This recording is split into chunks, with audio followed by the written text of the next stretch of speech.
Siamo qui con la prima tromba della Rai di Torino, ovvero il maestro Roberto Rossi, e sono davvero emozionato e contento di iniziare questo nuovo format che si chiama Quattro Chiacchiere con Roberto, perché non è solo la prima tromba della Rai, ma è anche il mio maestro, e questo mi fa veramente molto piacere. La cosa che vorrei chiedere a Roberto è questa: non tanto il fatto che sei la prima tromba della Rai, ma tanto il tuo percorso da quando eri ragazzo, più o meno, perché lì ci sono delle fasi salienti che ti danno modo di arrivare ad un certo livello. Ecco, intanto ciao Manuele, ciao a Ciao. tutti quelli che ascolteranno e si collegheranno per questa breve intervista chiamata Quattro Chiacchiere. E dunque il mio percorso, diciamo, è iniziato come inizia un po' per tutti dalla banda, dalla scuola di musica, la banda, così nasce un po' per gioco. E i genitori che dicono ma perché non ti piacerebbe imparare a suonare uno strumento, e da lì parte un pochino la passione per lo strumento, con gli alti e i bassi che tutti i bambini di 10 anni hanno, quindi un mese sì e poi 2 mesi non tocchi più la tromba, normale. Poi gli insegnanti della scuola di musica mi hanno spinto ad iscrivermi al conservatorio, perché loro vedevano comunque qualche dote nascosta dentro di me, dice perché non andarla a tirare fuori. Quindi ho fatto poi tutto il percorso del musicale del conservatorio a Ferrara. Poi finito il conservatorio ho fatto, diciamo, un pochino quelle esperienze che tutti i giovani promettenti che hanno voglia poi di provare ad entrare in orchestra fanno, quindi le orchestre a livello giovanile. Io ho fatto 2 anni di orchestra giovanile italiana a Fiesole, e poi finito il militare ho avuto fortuna, io dico sempre un poco di bravura, tanta fortuna, e perché ci vuole anche una dose di fortuna, e ho vinto subito un posto nell'orchestra Haydn di Bolzano e Trento, giovanissimo, e da lì poi è iniziato il percorso, ho fatto altri concorsi, qualcuno è andato bene, qualcuno è andato meno bene. Poi dopo i 5 anni a Bolzano, sono stato 3 anni nell'orchestra Pomeriggi Musicali a Milano, e poi ho fatto i concorsi in Rai, sono entrato in Rai. Sicuramente legato a tutta la mia esperienza dall'inizio fino ad arrivare a fare la prima tromba della Rai c'è tanto la voglia, ma soprattutto tanto studio, tanta costanza e tanta intelligenza. Poi devo ringraziare anche tanti insegnanti che mi hanno seguito e mi hanno dato lo stimolo, A quindi insomma. proposito di studio, no? Eh, io so sicuramente che tu hai un metodo molto rigoroso e soprattutto non tanto ai fini della tromba, ma ai fini della testa, che è molto importante. Magari se ce lo spieghi. Certo, cioè, non è che io ho inventato niente, Certo. l'ho provato su me stesso perché qualche insegnante me l'ha tramandato, e tante volte mi sono, come dicevi tu, mi sono fermato un attimo e ho cercato di capire, ma per avere una performance o un risultato di alto livello, cosa devo fare? Allora, sicuramente io ho bisogno di trovare una tipologia di studio che sia regolare, che mi faccia un po' come gli atleti. Se un atleta si allena tutti i giorni con costanza, con impegno, cercando di trarre il massimo, sicuramente quando arriva a fare la sua performance, che può essere una gara di corsa, che può essere una prestazione sportiva di squadra, avrà un certo tipo di risultato. Per chi si allena saltuariamente, senza impegno e tutto, è certo che il risultato è quello che è. Quindi dentro di me ho detto perché mettersi tutti i giorni, tiro fuori la tromba e studio il concerto di Haydn, studio Intrada e studio il passo, quando non sono capace di fare il legato, non mi esce la nota acuta, non mi esce lo staccato. Allora perché non mettermi lì e dire tutti i giorni, un'ora e mezza al giorno studio la flessibilità, l'articolazione, l'estensione, la resistenza.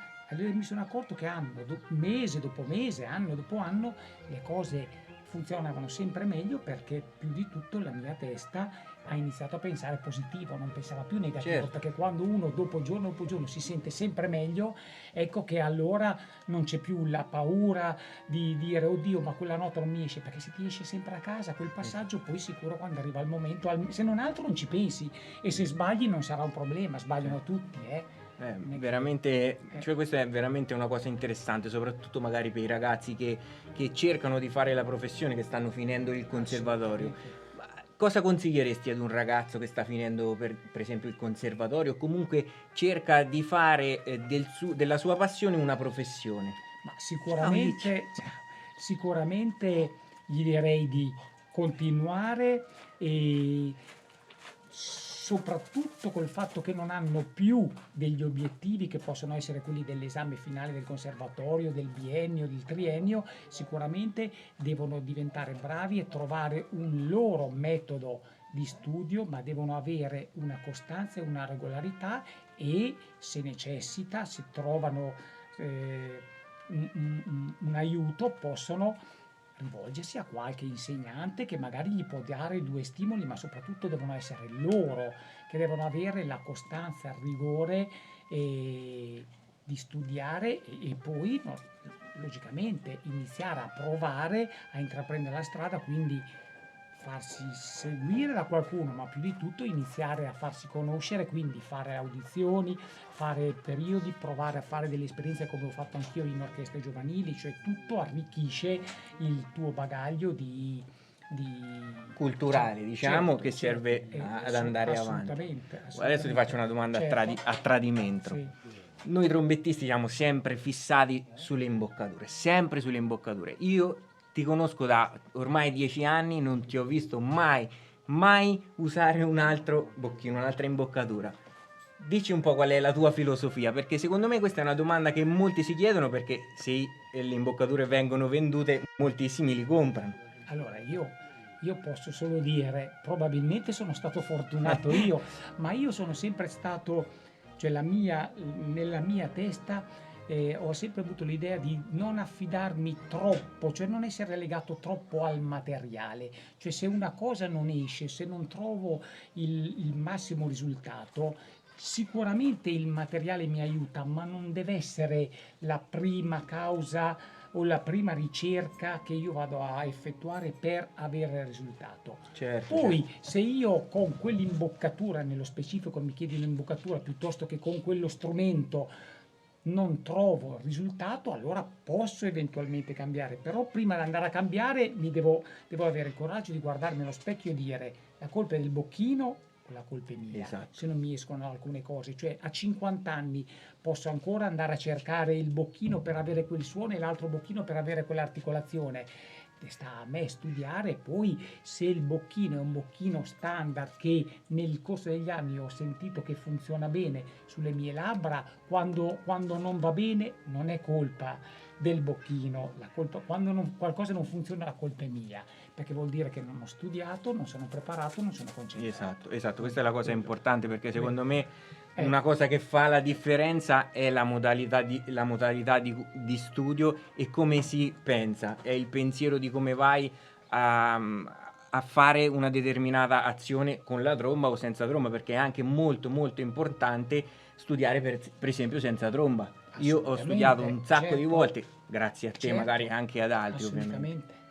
Qual è secondo te alcuni esercizi da fare soprattutto per i ragazzi senza usare la tromba? Beh, sicuramente la prima cosa che tutti ti direbbero, ma tante volte non ci pensiamo, è quello di mettersi, magari se uno ha una tastiera o comunque anche a altre altezze, ma cantare quello che si suona, cercare di immagazzinare dentro la testa per trovare gli intervalli che sono relativi a quello studio o ad un altro metodo un pochino più facili, quindi, e poi solfeggiarsi anche le cose, cioè non trovarsi, aprire il libro, fare lo studio e non sapere qual è il tempo, qual è l'alterazione che ci sono in chiave e qual è il fraseggio. Quindi io tante volte dico anche ai miei allievi: anche quando siete stanchi potete lo stesso fare, ad esempio abbiamo qua davanti a voi, ci sono i metodi che tutti i trombettisti usano principalmente quando fanno il loro warm up, no? Poi ci sono i soliti ragazzini che gli fai fare il clart in si naturale e ti sbagli le alterazioni e sbagliano le dita. Allora io tante volte dico, non c'è bisogno di suonarle per stancare il labbro, lo potete fare anche cantandole e muovete le dita sulla tromba fin quando non avete trovato la coordinazione e il movimento giusto, e questo è importante. Esatto. Fondamentalmente quello che sto capendo e quello che cerco di capire ancora tutt'oggi è che la tromba è solamente un tubo. Siamo noi Certo. che dobbiamo fare Assolutamente. uscire la musica, che è Assolutamente, molto, certo. molto, Non molto dobbiamo importante. noi farla uscire dalla tromba come vuole lei, dobbiamo farla uscire come la vogliamo Esatto. noi. Certo, quello è solo un mezzo, la musica deve essere Esatto. dentro di noi. Come, Poi noi cerchiamo di trasmetterla grazie allo strumento che ci permette di tirare fuori, ma quello che abbiamo noi dentro è esatto. quello che c'è qua dentro al nostro cuore che si può Certamente, esprimere. ci sono 1000 libri da studiare, ma Assolutamente. sicuramente se noi non abbiamo il giusto approccio è Esatto. inutile Esatto.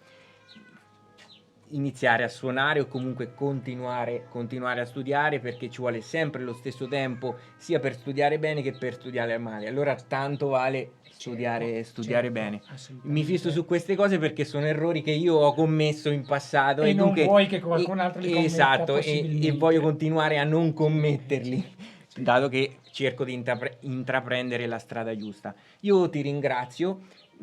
Se qualcuno volesse venire a fare lezione da te, come può fare? Esempio, diciamo. Allora, esempio, io onestamente a casa non ho, cioè non mi voglio prendere l'impegno perché non sono sicuro di mantenere poi l'impegno con i ragazzi. Tanti ragazzi mi chiamano, vorrei venire. Io tante volte cerco di indirizzarli se ho delle master già organizzate o dei corsi, ad esempio, visto che parlo con te e ci conosciamo da anni. Io faccio una master, questo non è una pubblicità per me perché siamo ovvio, pieni ovvio. fino a qua Ovvio, di allievi, ovvio. però ad esempio io tengo una master con scadenza, scadenza mensile in Umbria ormai da 10 anni e ho tutti i miei allievi che sono diventati un po' come qualcuno fratello, qualcuno figlio perché li seguo da anni. E poi faccio tante master nei conservatori, altre master in giro, allora dico sempre informatevi se c'è qualche master in giro dove faccio, preferisco che gli allievi vengano lì perché fare lezioni a casa ho talmente tanto poco tempo che quel poco tempo che ho vorrei tenerlo per me, per la mia famiglia e per studiare anche la tromba perché Certo. ogni tanto devo anche Sì, studiare. e so benissimo dall'esperienza che studi anche la mattina presto, questo è, perché certo. ovviamente suonare non significa studiare, magari vai a fare un concerto, Esatto, ma ho bisogno comunque Es- di studiare prima perché lì faccio una prestazione, ma per, come dicevamo all'inizio, per avere un risultato ottimo nella prestazione, che sia la prova con l'orchestra o il concerto solista o il concerto con l'orchestra, io ho bisogno di avere un allenamento quotidiano che con il nostro tipo di lavoro e gli impegni magari ti tocca alzarti alle 6:30 del mattino e studiare dalle 7:30 alle 9 e poi uscire e andare a fare il certo. tuo lavoro. Dopo Quindi- questo problema del Covid, quali saranno i tuoi prossimi impegni data l'emergenza, insomma?